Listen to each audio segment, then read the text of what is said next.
자, 우리 잠깐 기도하도록 하겠습니다. 마침 구름이 와서 그들을 덮으며 구름 속에서 소리가 나되 이는 내 사랑하는 아들이니 너희는 그의 말을 들으라 하는지라. 아멘. 하나님의 말씀은 진리의 말씀입니다. 진리의 말씀으로 저희를 깨끗게 하여 주옵소서. 예수 그리스도의 이름으로 기도합니다. 아멘. 오늘은 교회 절기상 트랜스피규레이션이라고 하는데 우리말로 정확히 나타나는 단어가 없습니다. 그래서 굳이 번역을 한다면 현성용이라고 해서 거룩한 용모가 나타났다라는, 그래서 변화산의 날 이렇게 우리가 이야기할 수가 있습니다. 사순절 전에 바로 이런 절기를 우리가 지키게 되는데, 그래서 오늘 본문을 이런 본문으로 선택을 했습니다. 오늘 본문을 우리가 읽어서 알겠지만 예수님께서 베드로와 야고보와 요한을 데리고 산에 오르셨습니다. 저는 그 성지순례를 갔다 오지 않아서 이 변화산이 얼마나 높은지 또 올라가기가 얼마나 시간이 힘든지 그렇게는 알 수는 없습니다. 그러나 갔다 온 사람들의 말에 의하면 상당히 높고 시간이 꽤 걸린다고 합니다. 그럼 예수님은 왜 이 세 명의 제자들을 데리고 굳이 이렇게 높고 힘든 산에 오르셨을까요? 오늘 우리 본문에 나타나 있지 않지만 누가복음에 보면 예수님께서 기도하러 올라가셨다라고 하였습니다. 왜냐하면 이제 예수님은 큰 일을 앞에 두고 있기 때문에 그렇습니다. 예수님께서 제자들에게 물으셨습니다.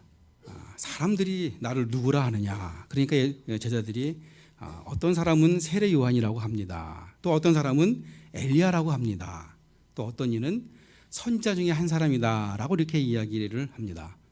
그러자 예수님께서 그러면 너희는 나를 누구라 하느냐라고 이렇게 질문하셨을 때 베드로는 주는 그리스도시요 살아계신 하나님의 아들이다라고 이렇게 아주 엄청난 신앙 고백을 하게 되죠. 이 간결하지만 그러나 예수님에 대해서 정확하고 확실하게 고백을 한 것입니다. 그러자 예수님께서는 이 신앙 고백을 들으신 이후에 비로소 이제는 예수님께서 예루살렘에 올라가셔서 제사장들과 그다음에 장로들에게 고난을 당하고 그다음에 십자가에 돌아가실 것을 이제 예고하시는 것입니다. 바로 그 사건 다음에 일어난 것이 바로 오늘 이 변화산의 사건입니다. 예수님께서는 이제 그 큰 일을 예루살렘에 올라가셔서 그 험난하고 힘든 일을 감당하기 위해서 기도하러 산에 오르신 것입니다. 우리는 언제 기도하나요? 우리도 마찬가지죠. 아프거나 또 힘들거나 또 어려운 또 큰 일을 앞에 두고 있을 때 우리는 기도하게 됩니다. 이건 시키지 않아도 자동적으로 우리가 기도하게 되는 것이죠.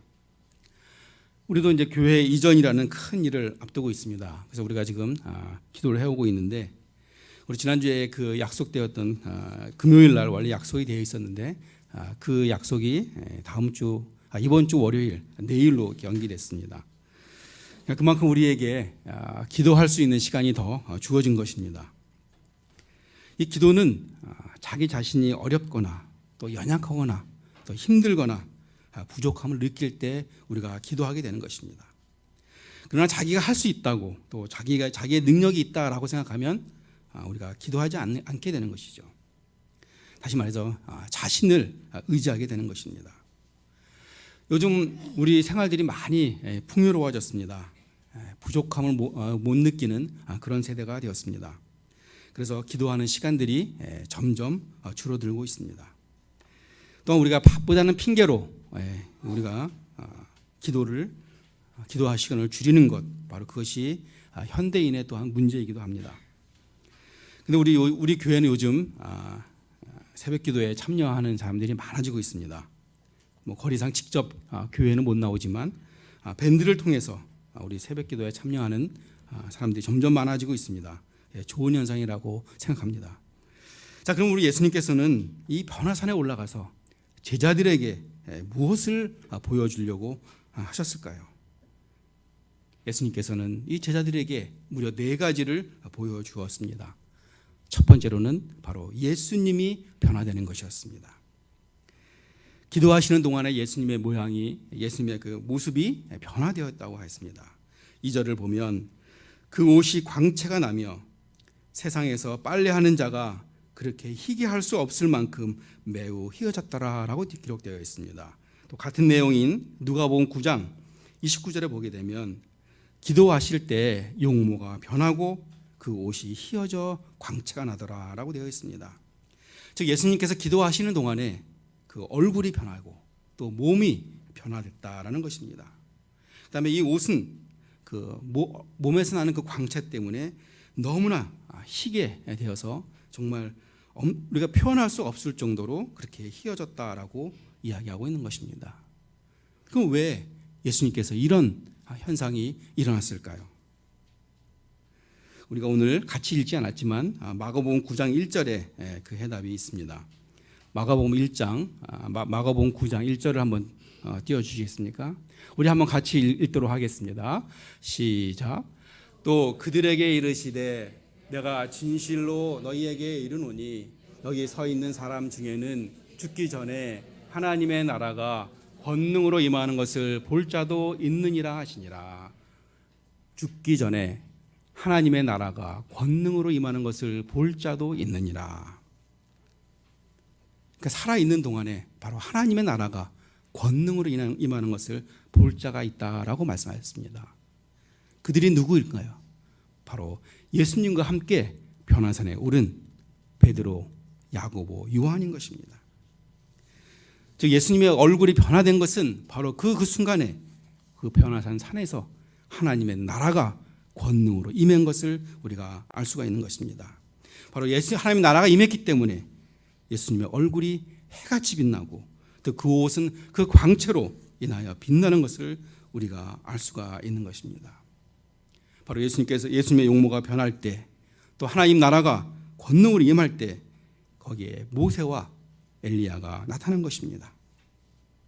왜 모세와 엘리야가 나타났을까요? 이 변화산 사건은 모세가 시내산에 올라갈 때의 그 모습과 여러 면에서 닮았습니다. 출애굽기 24장에 보면 모세가 시내산에서 율법과 계명을 받기 위해서 하나님을 만나러 올라가는 그 장면이 나옵니다. 출애굽기 24장 1절에 너는 아론과 나답과 아비후와 이스라엘 장로 70명과 함께 여호와께로 올라와 라고 되어 있습니다. 그러니까 모세가 시내산에 올라갈 때 모세 혼자서 올라간 것이 아닙니다. 거기에는 아론과 나답과 아비후라는 3명의 사람과 같이 올라간 것을 우리가 알 수가 있는데 이는 마치 예수님께서 변화산에 올라가실 때 베드로와 야고보와 요한을 같이 데리고 올라가는 것과 같은 것입니다. 물론 아론과 나답과 아비후는 어느 정도까지 올라가지 못했습니다. 이 모세는 정말 이 산과 아주 밀접한 사람입니다. 호렙산에서 하나님의 부름을 받고 또 광야 생활을 시작하기 전에 시내산에서 하나님으로부터 10계명과 계명을 받았습니다. 또 마지막에는 그 젖과 꿀이 흐르는 그 가나안 땅이 다 보이는 느보산에서 그의 생을 마감한 사람입니다. 이 산과 굉장히 밀접한 사람인데 바로 그 모세가 이제 이 변화산에 나타난 것입니다. 그런데 이 모세는 누구일까요? 바로 이스라엘 백성들이 가장 존경하는 사람들 중에 하나인데 바로 이스라엘 백성들이 애굽에서 종노를 했을 때 바로 그 노예 생활하고 있을 때 애굽에서 이끌어낸 바로 그들의 민족의 지도자가 바로 모세인 것입니다. 또 그들을 이 광야를 통해서 젖과 꿀이 흐르는 하나님이 약속의 땅, 그 가나안 땅으로 이끈 사람이 바로 모세인 것입니다.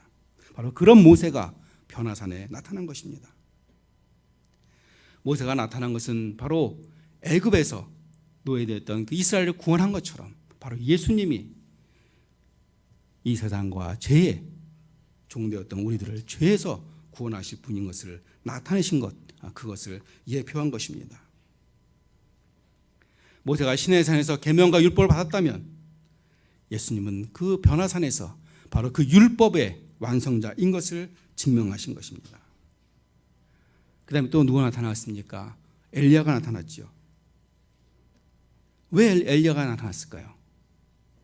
그것은 말라기 4장 4절 5절에 보게 되면 여호와의 크고 두려운 날이 이르기 전에 내가 선지자 엘리야를 너희에게 보내겠고 라고 기록되어 있습니다. 그래서 그 당시 많은 유대인들은 엘리야가 오기를 학수고대했습니다. 왜? 엘리야가 오면 그 다음에 그들이 소망하는, 그들이 기다리는 메시아가 오기 때문에 그렇습니다. 그래서 예수님이 나를 누구라 하느냐, 많은 사람들이 그를 예수님을 세례 요한으로 알았지만 또 일부는 엘리야로 그렇게 이야기했던 것입니다.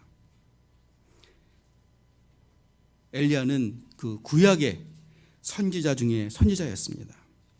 그는 죽은 자를 살리기도 하고 바알과 아세라 선지자들과 그 대결에서 하늘에서 불이 내려서 그 대결을 승리로 이끈 바로 능력의 선지자였던 것입니다. 바로 그 선지자가 지금 변화산에서 예수님과 말씀을 나누고 있는 것입니다. 엘리야가 나타난 것은 그 바로 구약의 마지막 말라기서에서 예언했던 메시아를 보내기 전에 엘리야를 보내겠다 하신 그 말씀을 이루기 위해서 바로 엘리야가 나타난 것입니다.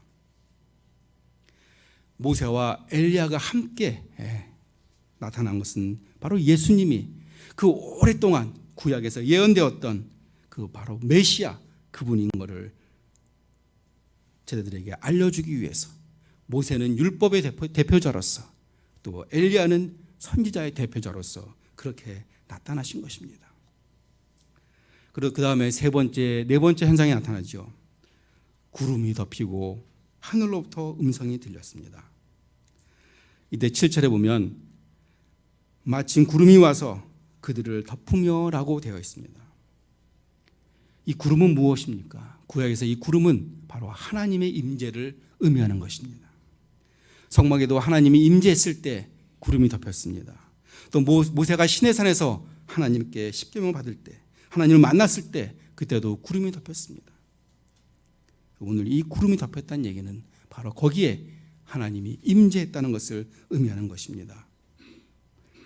그런데 구름만 있었던 것이 아니라 하늘로부터 음성이 있었다고 이야기합니다. 이는 내 사랑하는 아이들이니 너희는 그의 말을 들으라.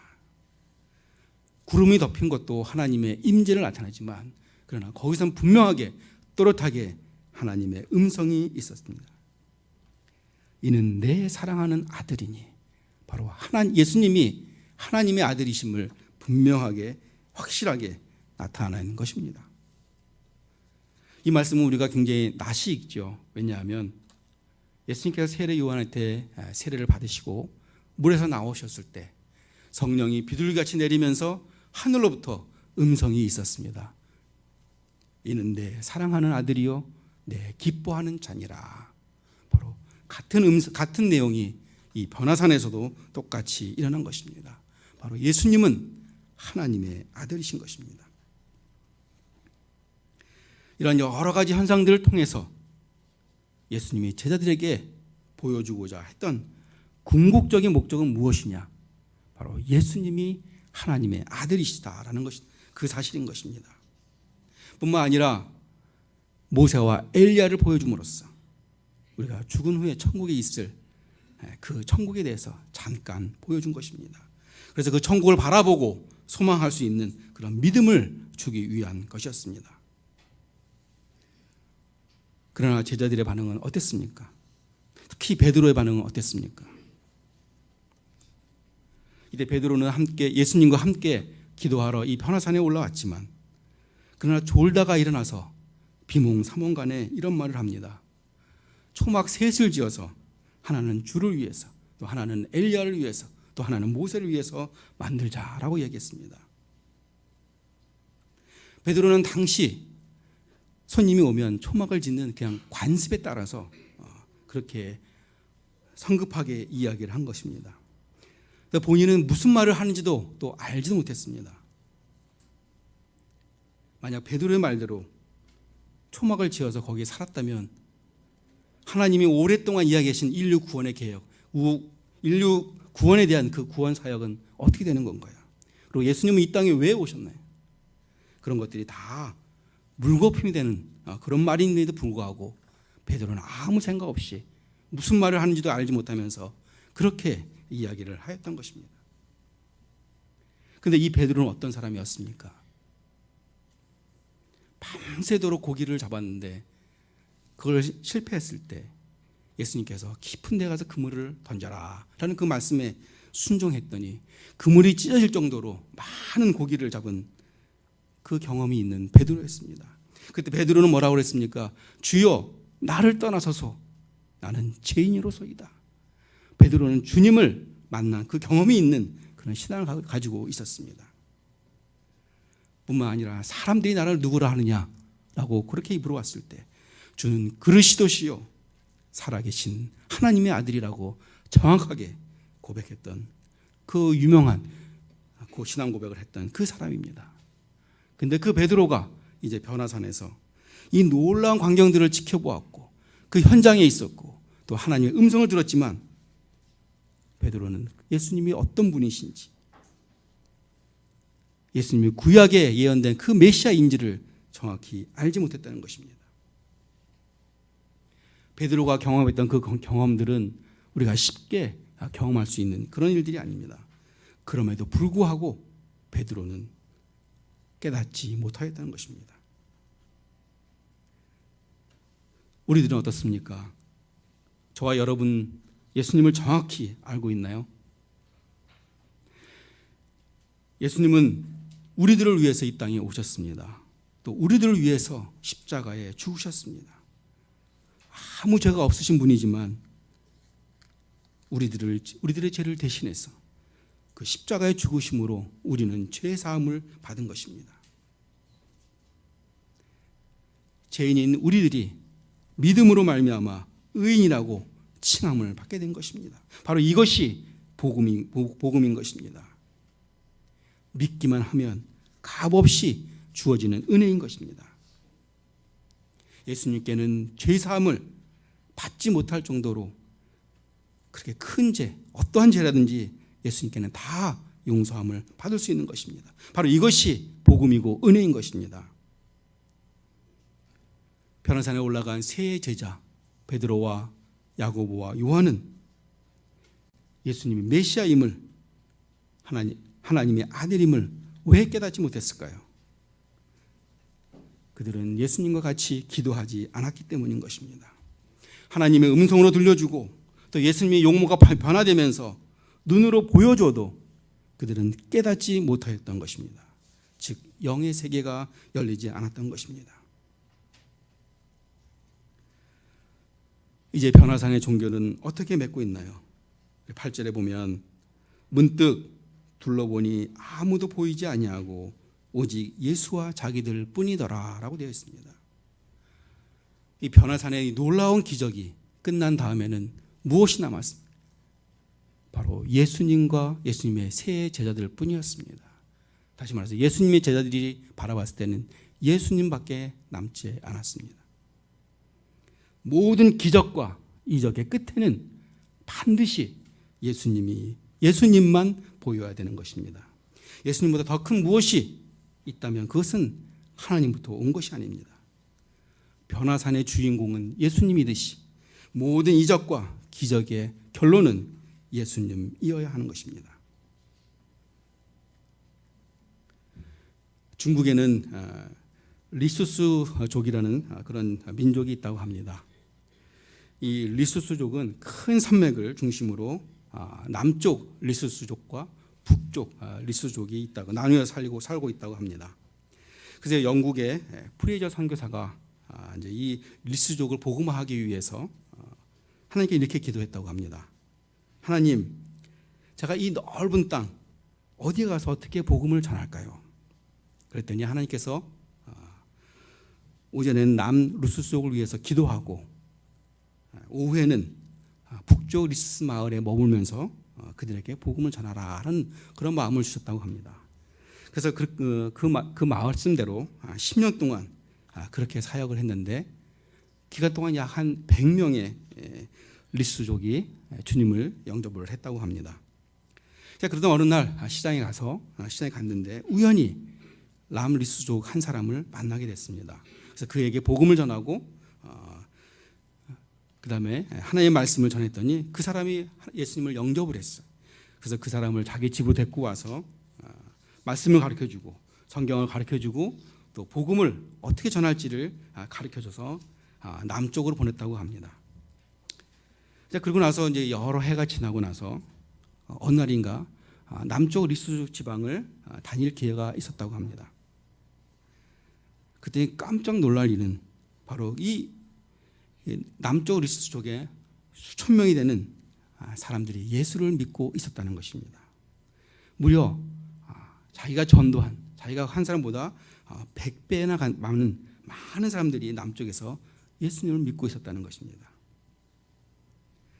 그래서 이 프레이저 선교사님은 이렇게 선교 보고를 했다고 합니다.